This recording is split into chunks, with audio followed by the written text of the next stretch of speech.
Ang pagsama namin kay Ethan sa paggrocery ay isang way rin namin ng pag-therapy sa kanya. Sa mga ganitong pagkakataon kasi, marami ding nade-develop sa behavior ni Ethan. Isa na dito ang motor skills ni Ethan, tulad ng pagtakpo, pagtalon. At mainam din na nakakalabas si Ethan at lalong ma-expose sa mga ingay ng sasakyan at iba pang ingay sa kalsada. Dati nga kahit tila ako ng manok ay talagang iniiyakan niya. Pero kalaunan, nawala din ito dahil lagi niyang nadidinig. At isa pa sa natututunan ni Ethan ay ang pag-follow through sa mga instructions.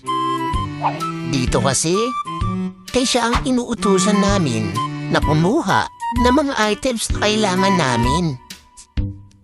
At siya din ang naglalagay at nagtutulak ng cart. Kaya mahalaga din talaga ang ma-expose sila sa mga ganitong gawain. Ang simpleng pag-grocery namin ay malaking bagay na para sa katulad niya na may autism. Pero tandaan natin na iba-iba ang may mga autism. Marahil ito yung napili namin na mas madaling teknik para kay Ethan. At dito ay mas komportable siya. Ayun lang, salamat!